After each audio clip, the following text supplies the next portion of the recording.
Hey y'all, happy Sunday and welcome to this week's live Q&A session. This is the portion of the show where we allow YouTube to send out notifications that we're going live. If you're watching this live Q&A on replay, please scrub ahead until this graphic disappears and the actual show begins.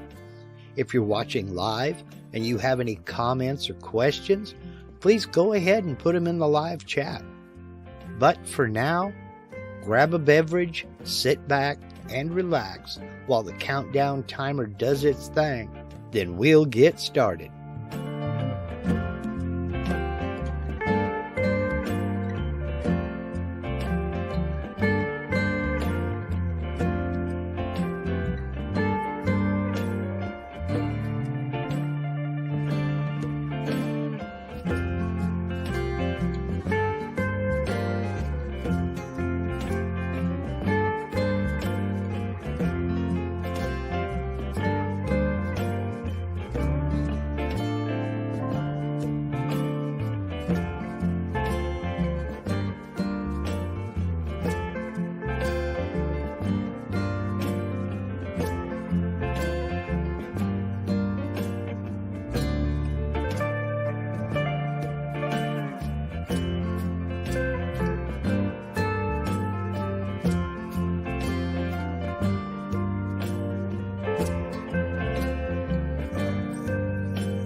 Hey y'all, happy Sunday.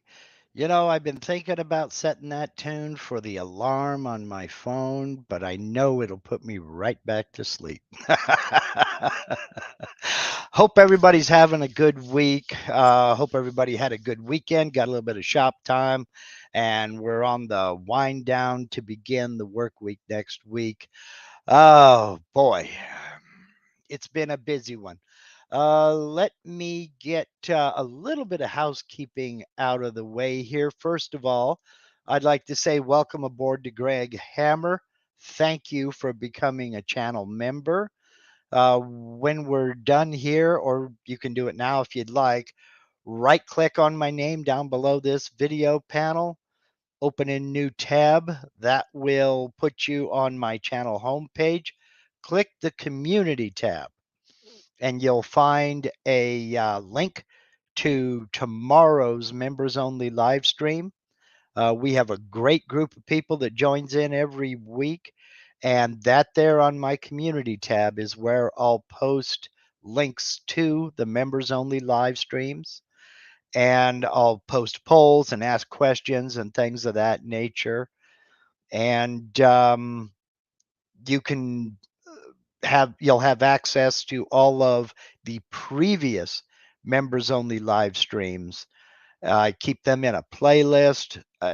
Just click on the playlist tab and you'll see the members only playlist there.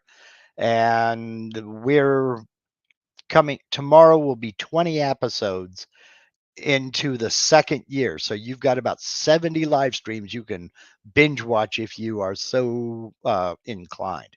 But welcome aboard and thank you for becoming a channel member. I do appreciate it. Let's see, a little bit more housekeeping here. I've got to say, got to give a shout out to Steve over at Harneal Media. He sponsors my website, Mark Lindsay CNC, which needs a lot of updating. And he's the only website guy I will ever recommend. He's dynamite at what he does. Ask Michael Berlusconi and his sister, I believe.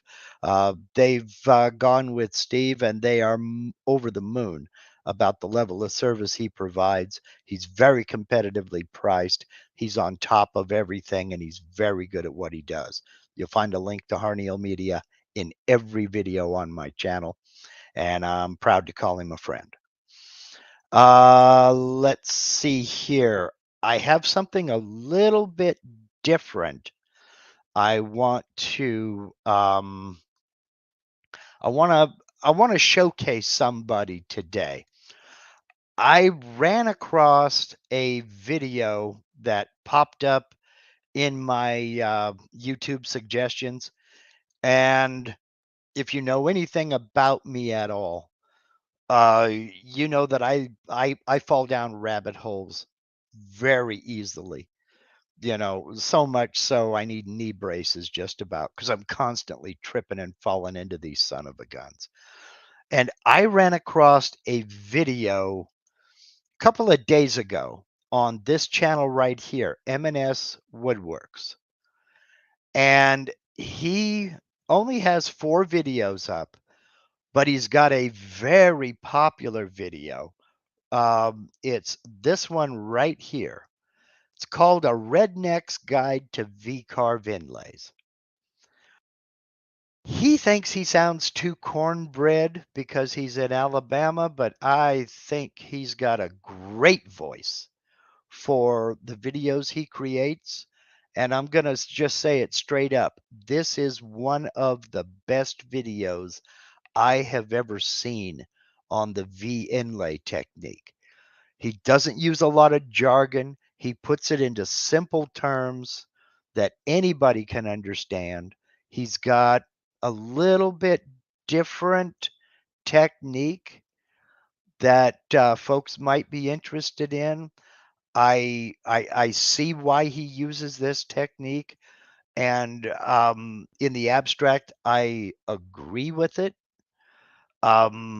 It, and he's straight up. He tells you flat out. It took him a lot of trial and error to figure out this technique, but once he got it down, it has worked for him very, very well. Again, it's one of the best videos I've seen on the V-carve inlay technique.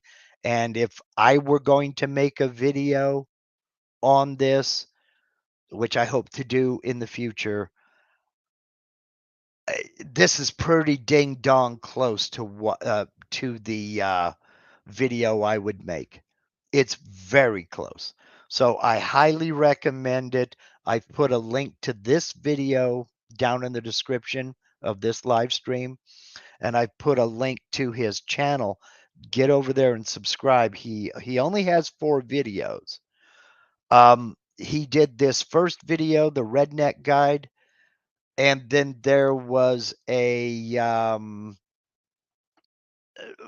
a few things he didn't cover, so he made this one, the V-carve inlay on the end grain cutting board, and in which he explained a few things uh, that he didn't get to in this one. So, I mean, he's only got 4 videos. Binge watch the channel. Lots of good information over there. Great information. So, Scott, keep doing what you're doing, man. I'm loving where you're going with this. Yeah, now Brooks Martin says, I'll check it out. I see it popping up. Yeah, that video has 52,000 views for a reason. I've watched it a couple of times and I pick up little nuggets every time I watch it. It is a very good video on the topic. So check it out. Okay, let's see here. We had a very, very good discussion get started here on moisture, but I want to address one thing real quickly. I see Kate from Rise and Shine Wood Signs. Wow. For those of you who can speak.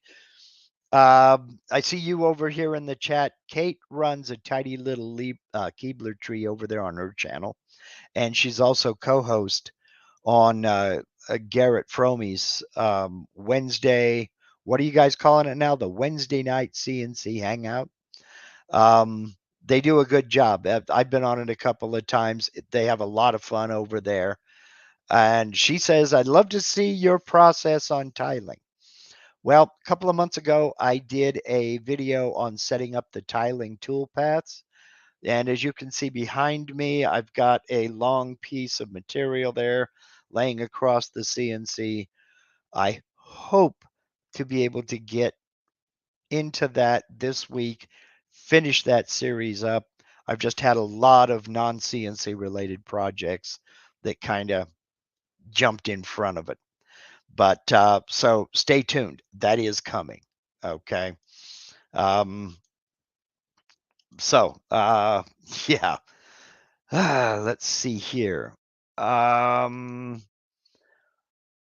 right. Let me get into the question. Michael Mazalik asked, how important is the moisture content of wood when doing 3D carving? And what is the best way to determine the best level? And there are a lot of opinions on this. And this is probably, I won't say the easiest way, but it's certainly an easy way to start an argument because everybody has their own criteria. Um, Generally, it's accepted that for general woodworking, furniture grade, things like that, you want kiln dried lumber that's around anywhere from 8 to 12% moisture content.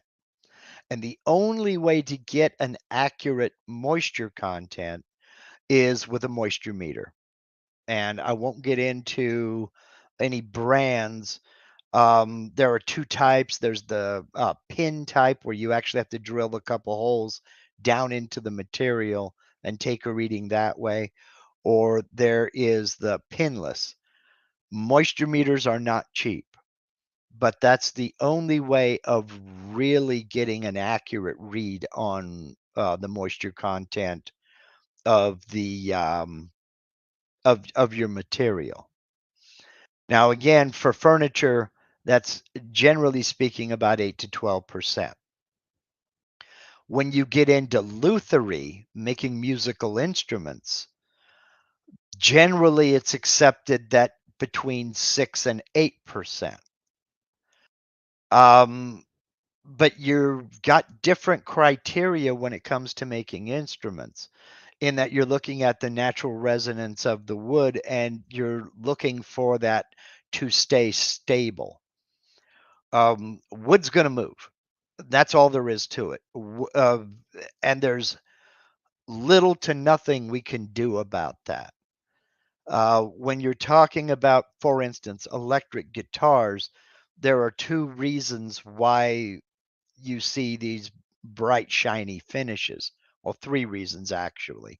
One being aesthetics, the other being sealing that wood as much as you possibly can to keep it out of the elements, be it moisture, uh, changes in humidity, or uh, oxidization.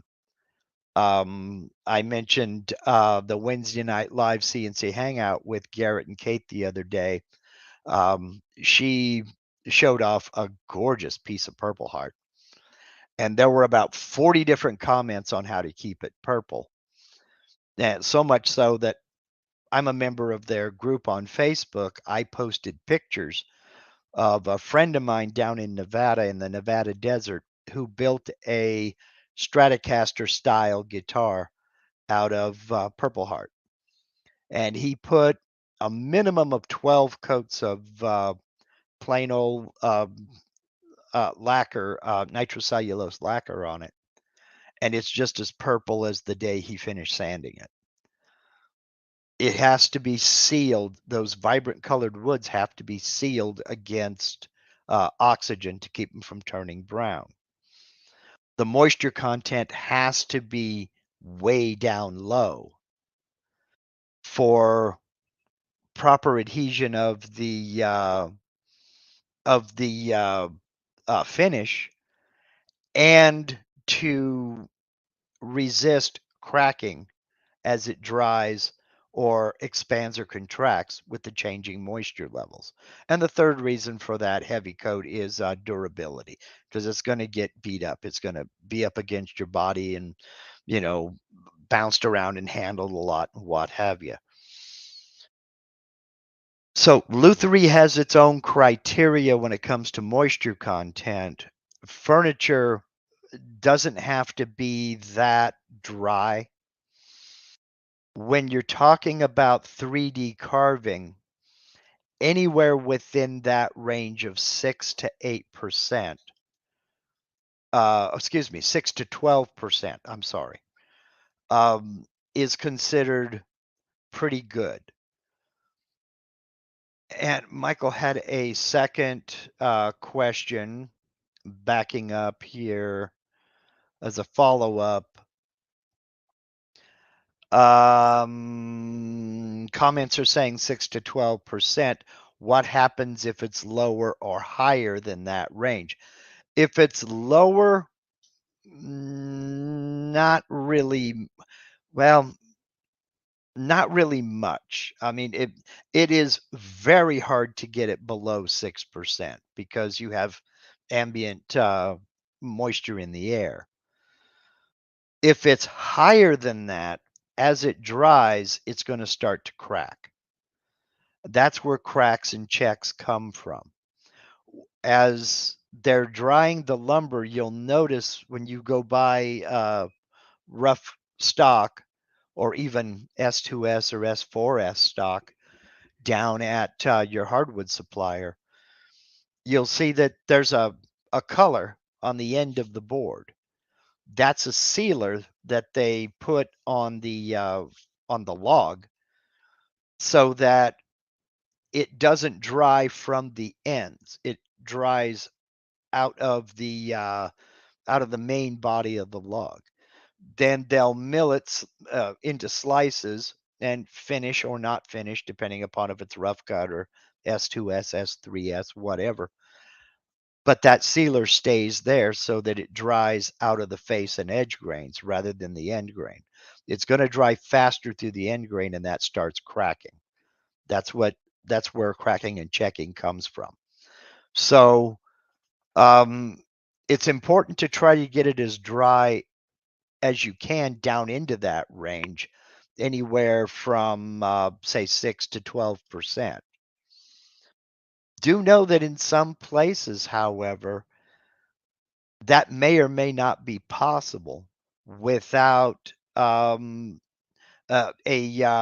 environmentally controlled area. You know, for instance, luthier shops, professional lutherie, they try to keep climate controlled with a relative humidity in the shop below 50%. Anything above that can affect the wood. So rather than deal with a lot of problems after a body or a neck is cut out, they try to keep the relative humidity below 50% so the wood is not quite it's not affected as much by the ambient moisture in the air. And when you get into places like, well, Alabama, Florida, Georgia, somewhere down south where you keep a high humidity level, that can be pretty difficult to do or expensive to do.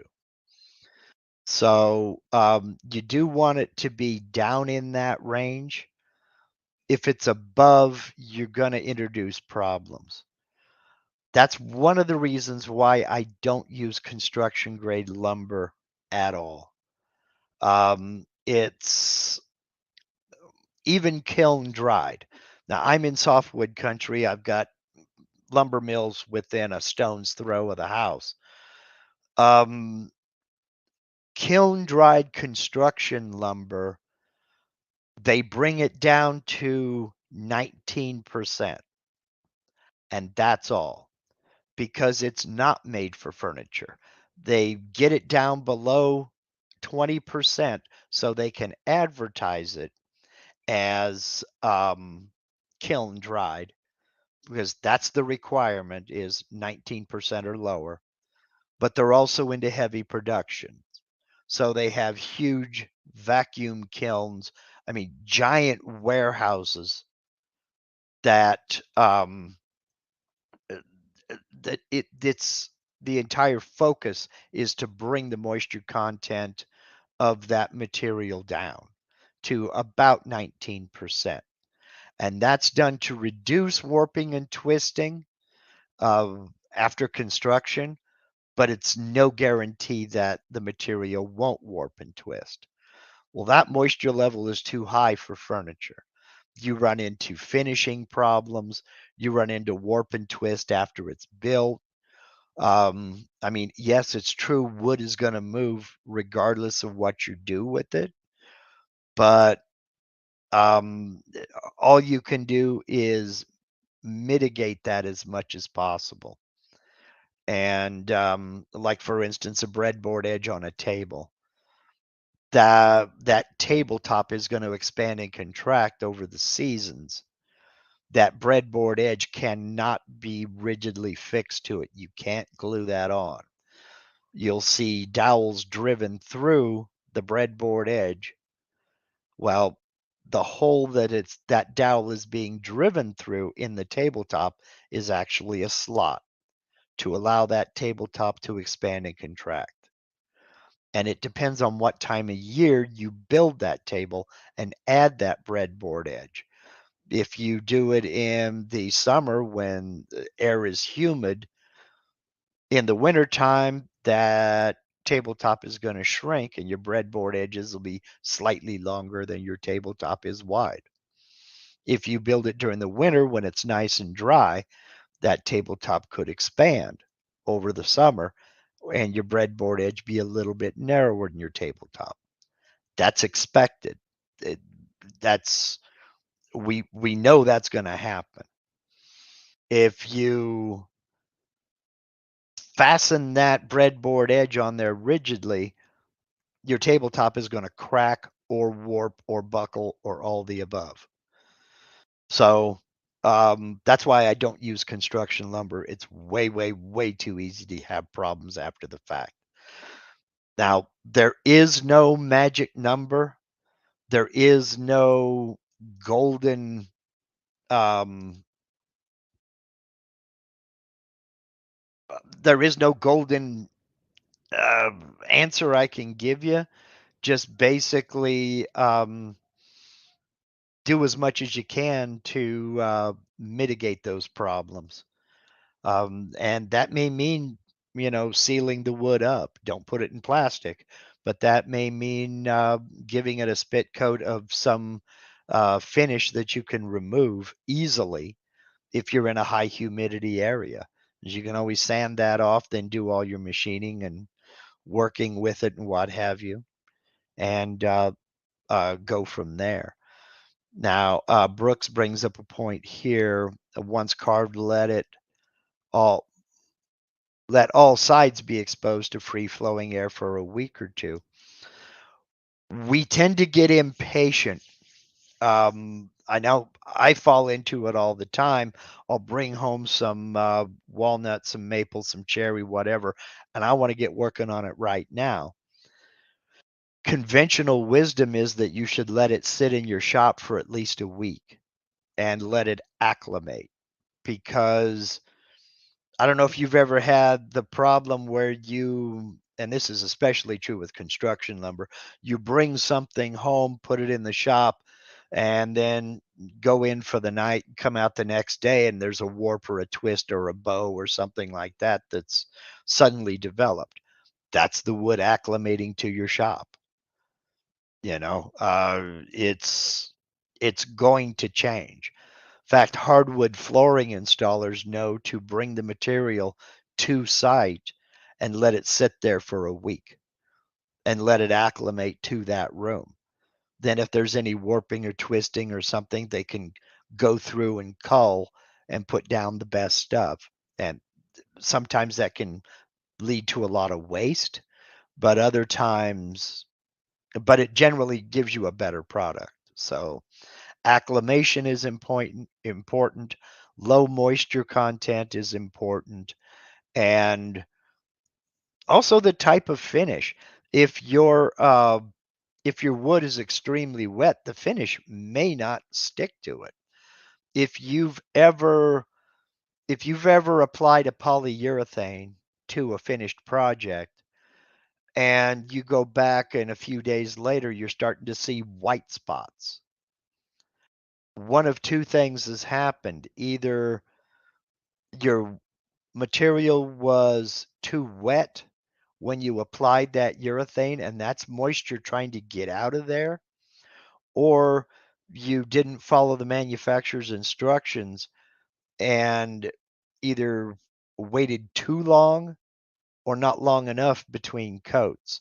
Like a urethane, most urethanes have a recoat window of 2 hours.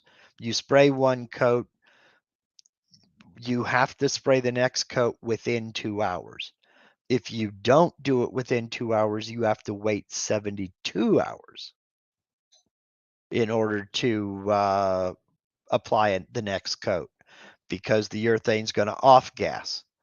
It's going to release fumes. And yeah, it stinks, but that's what those white spots are, is those fumes trying to escape, and now it's trapped by that top layer of urethane. Well, the same thing can happen if your material is too wet. And it's not necessarily just urethane. It'll happen under shellac. It'll happen under lacquer, all of that. So I know that's more technical than you wanted to know, Michael, but all of that, all of that has to be taken into account. And the only real way of accurately finding out what your the moisture content is with a moisture meter. And some of them are expensive, some of them are not so expensive, but there it is. So let's see, what else have we got here? Yeah, most of the questions and answers were about the moisture content.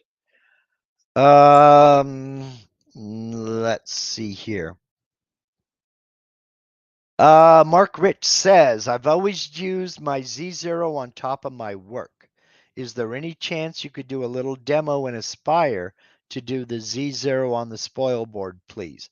I did a video on this very topic where I demonstrated setting Z0 to the top of the material and the machine bed or spoil board in the same file. And in that video, I discussed the difference and why you would choose one versus the other. And as soon as I'm done here, I will go get a link and I'll post it down in the description of this live stream as soon as we're finished live.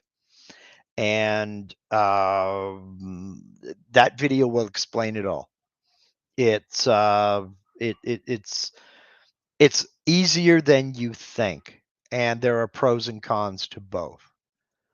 So again, it's one of those, there's no magic answer because there are times where you will want to set your Z0 to the machine bed, your spoil board. Most of the time, I set mine to the material surface. Basic rule of thumb is to think of it this way, Mark.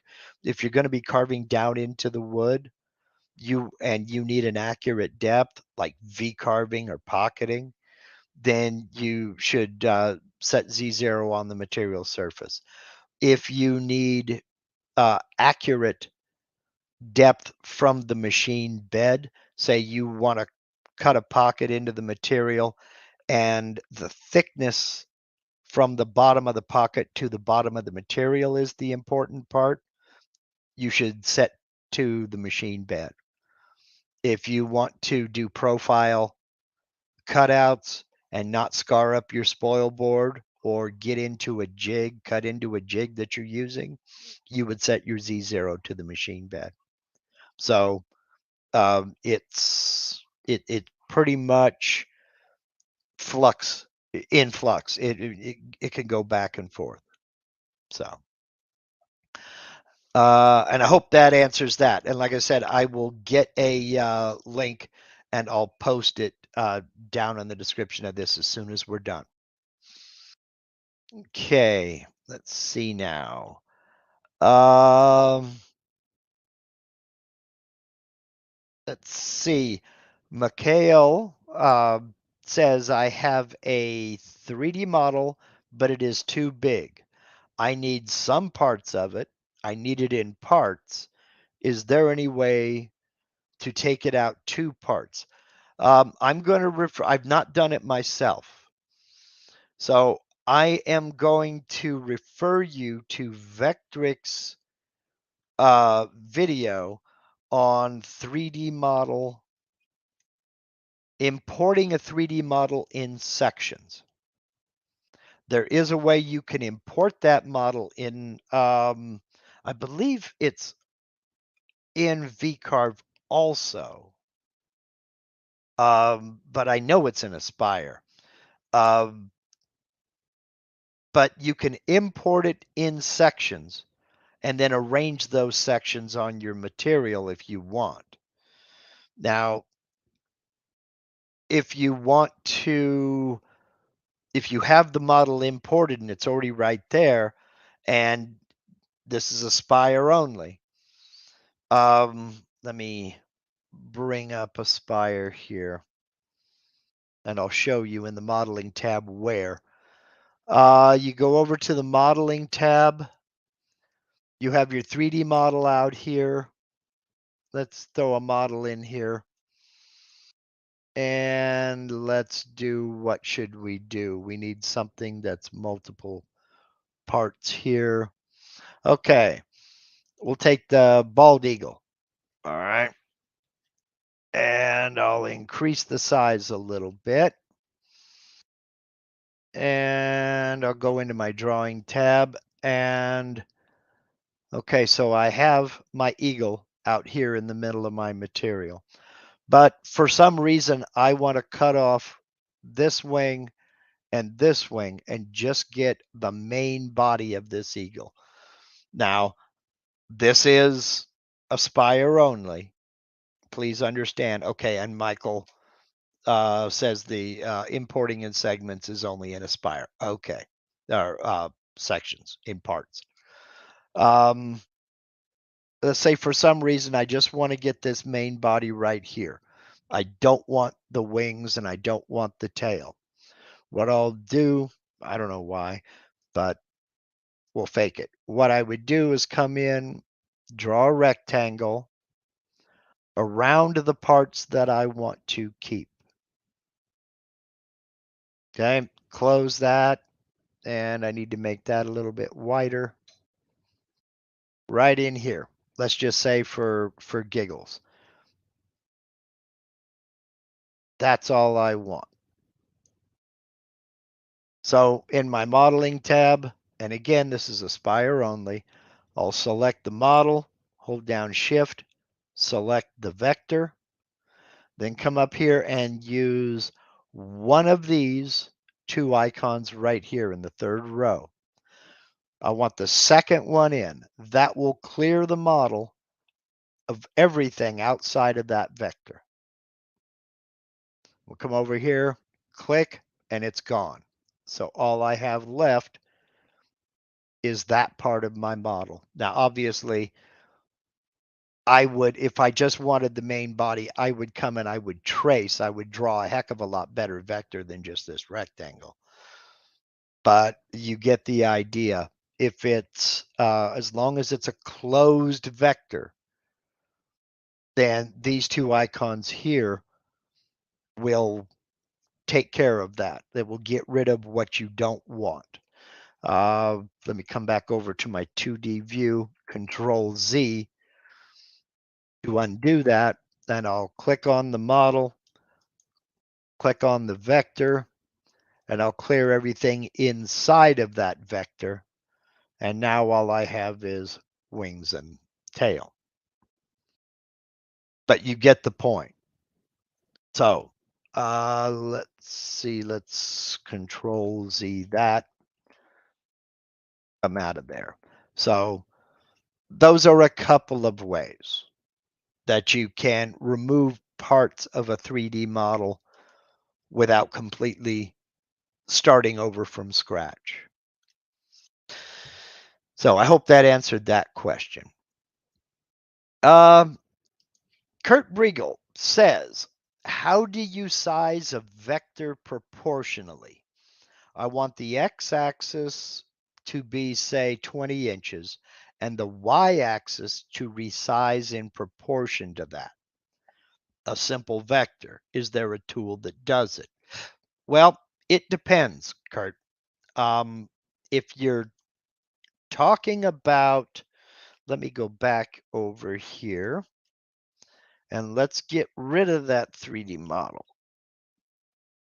If you're talking about resizing a closed vector, you can do that. Let's go back over to drawing. You can do that down here in the scale. You can use measurements or you can use percentages. As long as you have link X, Y checked, it's going to keep everything in the same proportions that you have right now. All right. You don't have to use inches. You can use percentage. So if I want to increase this size by 10%, I'll come up here and I'll change either one because I'm pointing like you can see, either one because I have link XY checked. You can change, I want to increase the size 10%. So we go 110. I have to add it to that 100% and apply, and I increase the size 10%. Remember, you've got to add it. Let me Control Z to undo that. if I want to increase this 10%, I have to add that to that 100%, because if I just come in and say 10% and apply, it just reduced it down to 10% of what that size was. So Control Z to undo that. So, and if you wanted to go 250%, now, if I wanted to go 250% larger, I would still need to add that. Let me back out a little bit. So I take the 250% larger and add it to the 100 for 350%, and boom, I've got my new size. Okay. So Control Z to undo that, close. Now, let me bring that model back in because Brooks has a follow-up question.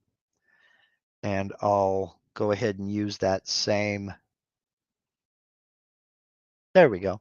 I'll use that same vector and that same eagle. Brooks was asking if, how about using clipping to crop the 3D model?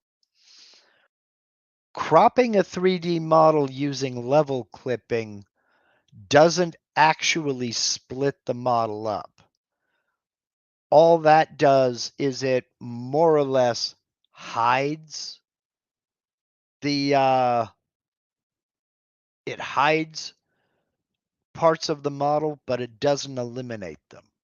Let me take, here's my 3D view. Let me hold down Shift and select that vector.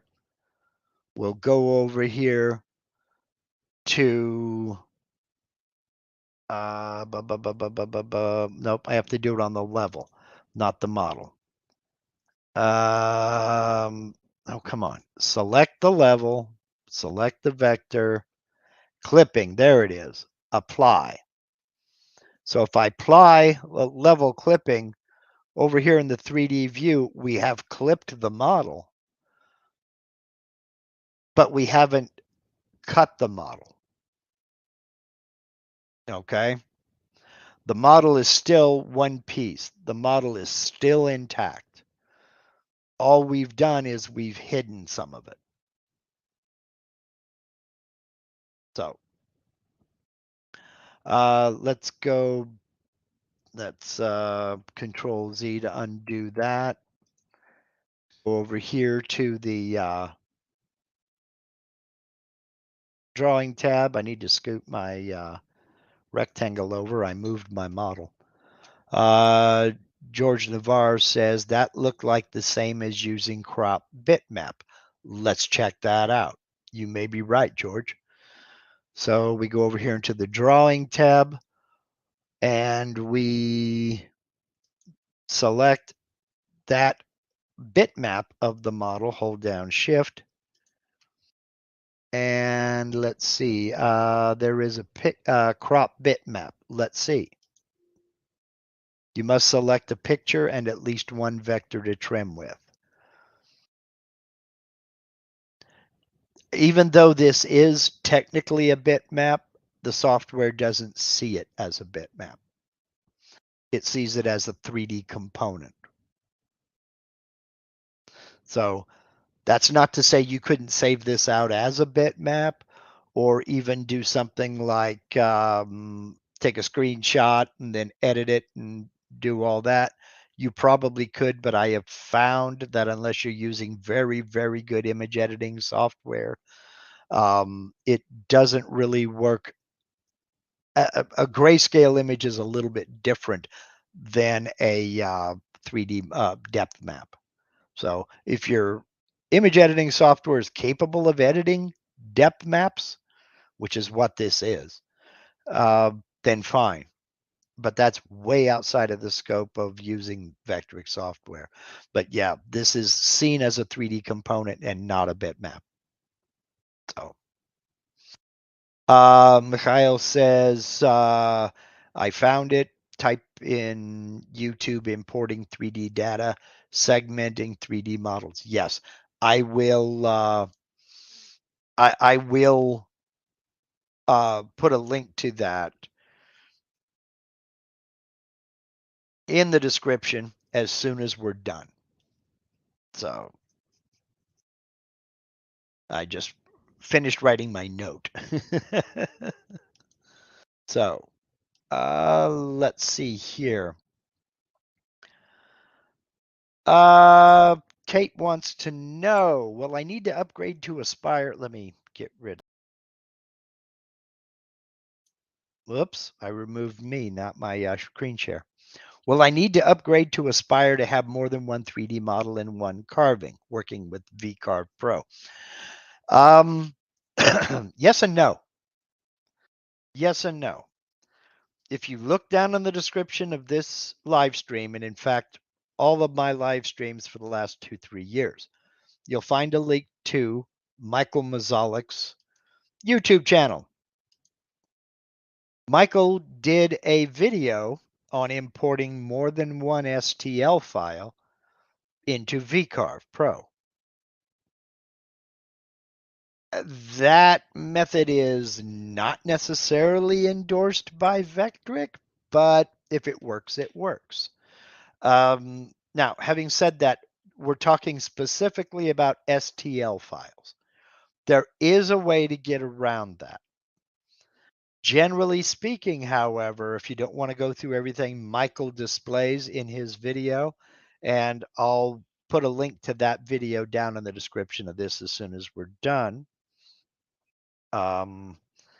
Just wrote myself a note.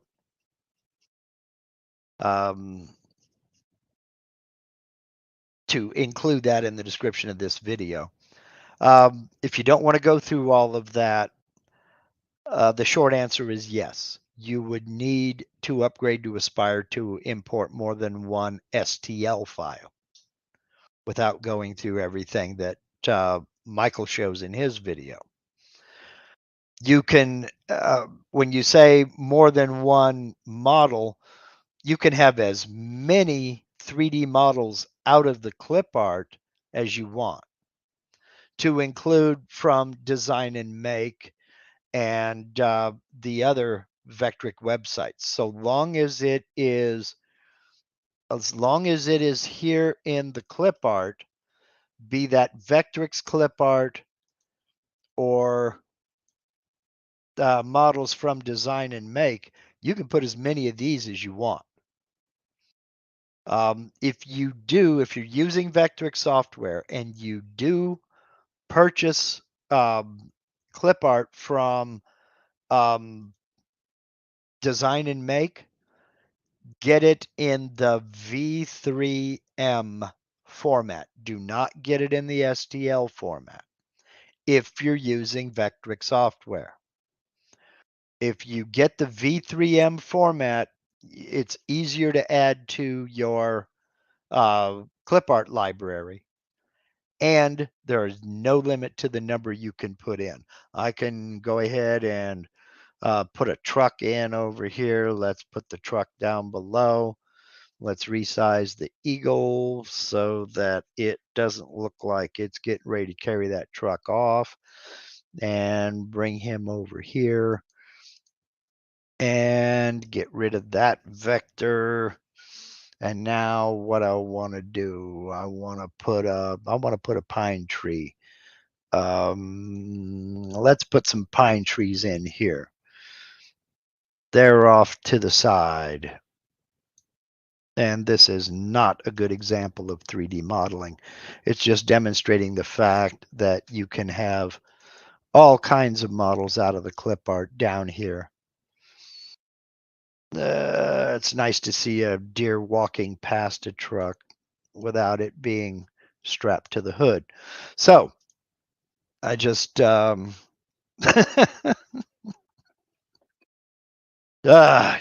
Well, anyway, so that's the point. You can have as many 3D models in there out of the clip art as you want. So Michael just added in it's really difficult, Aspire would be the best path. Yeah, it would. It would. Um, it's just to basically to say that it's not impossible, but you know.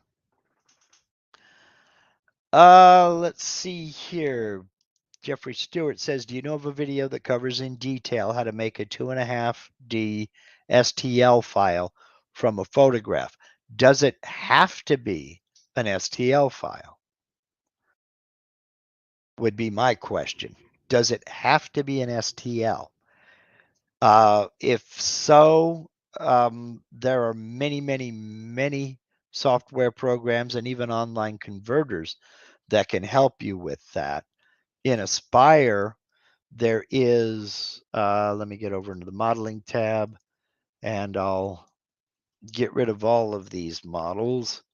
Don't need them. And this is Aspire only.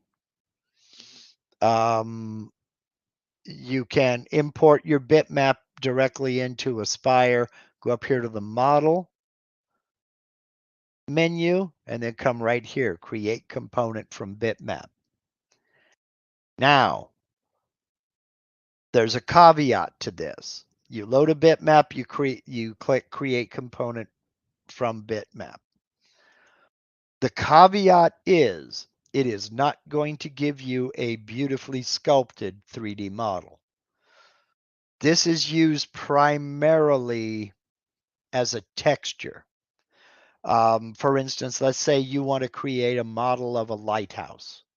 What you would do is you would import that bitmap, you would trace some components of the lighthouse to give it that nice shape,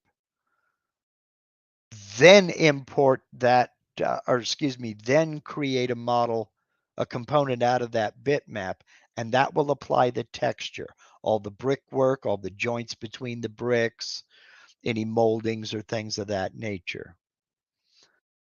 Now, again, the create component from a bitmap is more for a texture. It's better to draw your contours, trace that bitmap, sometimes by hand, individual lines and arcs and curves, and get the contours that you want, and then apply that bitmap component as the texture. Are there programs out there that will take a photograph and let you model, create a nicely sculpted model out of it? I'm sure there are. But generally speaking, there is still a lot of handwork. Now, again, I'm going to refer you to Michael Mazalik's channel, and there's a link down in the description. He put out several series of videos on creating 3D models from a JPEG, but it's not automatic. There isn't a one button push for any of this. And that's why 3D modeling is an art of its own. And one of the many reasons I call Michael Mazalik an absolute artist with this, because it takes time. It's not push button. It's not just done.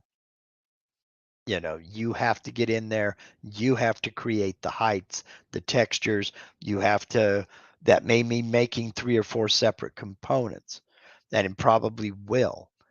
I believe the example Michael used wasn't it a pig, a dancing pig with another animal playing a violin?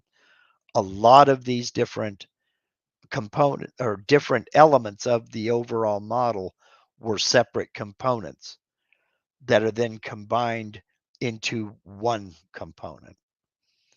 So it's a lot of work, and it is an art of to itself. So go over and subscribe to Michael's channel. Look for that video. Let me see if I can bring him up here. I'm doing this behind the scenes until I Um, oh, okay. It was a fox and a stork. Well, I was close. A fox and a stork, not a pig. Where did I get that? Holy cow.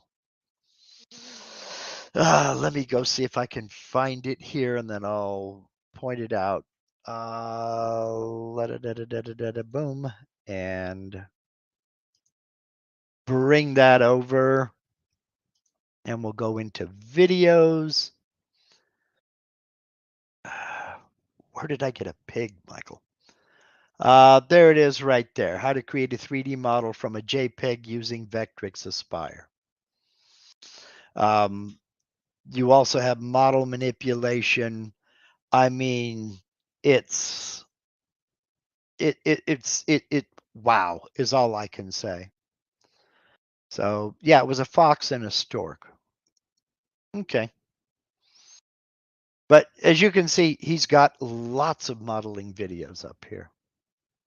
So um, how to remove jagged edges from 3D components is another good one. So go subscribe, binge watch. Trust me, you will learn. But it's like anything else. You have to get in and practice. You have to get in and practice. So, and thank you for doing all these, Michael. Let's see. Russell Faraday says, I'm unable to learn the 3D modeling, but the Aspire upgrade's still worth doing for me. Um, there are a lot of benefits to having Aspire. You you may not get much into 3D modeling at all. But that ability to create a component out of a JPEG and use that texture, I mean, I use it quite a bit. Because let's say you have a texture, you want to use the texture of a brick wall. It's real easy to get a JPEG to go online to Pixabay. That's another good source. And I'll put a link down here. Pixabay is another good source of royalty-free photos, vectors, images. You can go on there and you can search for brick wall, and you can find brick walls from different distances. You can find different style of brick. You can find different brick patterns. And when you decide that you found one that you like, you can import that JPEG into Aspire and create a background texture and then start adding other components to it. Uh,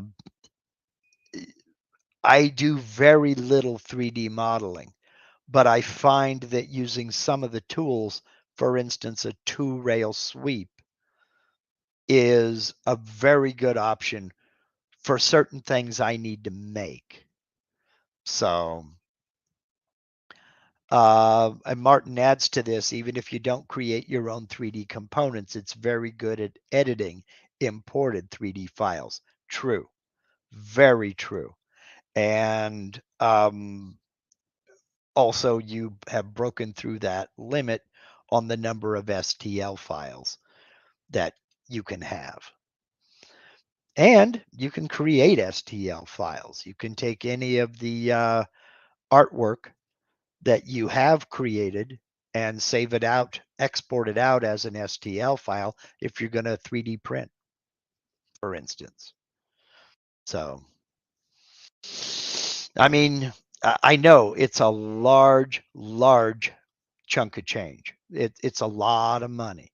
And if you're a home hobbyist, it's kind of hard to justify that expense. But if you are selling your merchandise, selling your items, the cost savings, just the savings in paying other people to do something for you because your software won't do it, or the savings in time, the savings in aggravation, well worth it. And I have to give Vectric credit and the pat on the back in that if you've already purchased Vectric software and you want to upgrade to the next one up. For instance, you have VCarve Pro and you want to upgrade to Aspire, they give you credit for the full purchase price of the software you already have. So it will be the fee to upgrade from VCarve Pro to Aspire will be the difference in price between VCarve Pro and Aspire. You're not going in and paying full retail as if you were never a customer. So I think that is, I think that's a class act on their part, and my hat's off to them because it's real easy for folks to take advantage of something like that. There's a lot of companies that don't do that. Oh, you want this software? Full retail. But I've already spent X on this. Well, sorry, full retail. No thanks. Don't like it. Uh, Martin Pearson says, I started with Cut 2D. Yeah, I know a lot of people have. Cut 2D is a great program. It doesn't get a lot of love, but there are a lot of makers who just don't need VCarve Pro. For instance, if you're using a plasma table, you can't VCarve with a plasma table. You can't create moldings with a plasma table. You're looking at cutting out 2D shapes. Well, you don't need Aspire. You don't need VCarve. You just want to cut out two-dimensional shapes. Cut 2D is the perfect solution. So, okay, I'm going to go ahead and wrap this up. Thank you for the excellent question there, Michael. I didn't mean to start an argument with anybody. This is one of those controversial issues where everybody is right and everybody is wrong.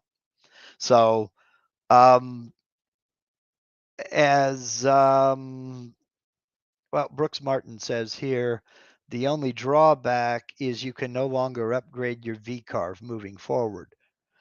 Okay, but my question to you is why would you want to? Aspire does everything VCarve does. Why would you want to upgrade your VCarve? I, I started with VCarve Pro 8.0. I got Aspire in version 9.0, and I've never looked back. I have gotten into VCarve a couple of times to see if there were tools that I was missing or what have you. But I have not sat down and drawn in VCarve since version 9. So, uh, comes with the territory. That's our lot in life. I feel you. Okay, let's go ahead and wrap this up. Uh, Next week, I'm not going to say anything about next week because I know my luck. If I say I'm going to do something and have it out by next week, it ain't going to happen. I did get asked if I could go back and kind of put titles or subtitles or chapter points in these live streams. I am going to name this live stream just the title. I am going to name it Moisture Content. So if you want to refer back to it, it'll be a little bit easier to find. I'm sorry, but I can't really go back and go through. I've got 500 videos on my channel. Half of those are live streams. I can't go back through 200 videos and go chapter by chapter and put in uh, uh, chapter points and time marks and what have you. I just don't have time to do that. But I will name this one Moisture Content, make it a little easier for you to find. Channel members, remember, check the community tab for the link to tomorrow's members only live stream. Greg, hope to see you tomorrow evening, 5:30 Pacific, 8:30 Eastern. Got a lot of good people and a lot of good stuff coming up on that live stream. If you have no idea what I'm talking about, click the little join button down there next to the subscribe button, and a panel will pop up, a video will play, tell you all about channel membership.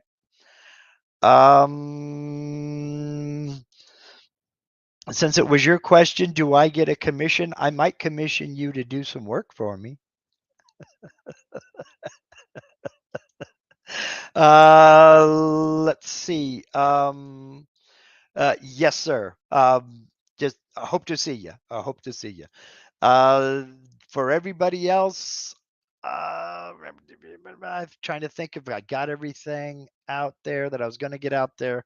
I'll get these links put over there ASAP. And for everybody else, hope to see you over at John's live stream. What if I could? John C. Scroll Saw Artist. As soon as we're done here, you'll be automatically redirected to his live stream. I'll be jumping in over there and, you know, hanging out with my hoodlum friends. Until next time, bye, y'all. Take care. Have a good one. Get some rest. You worked hard. Got to get ready for another week. It's okay. It's going to be all right. Y'all take care.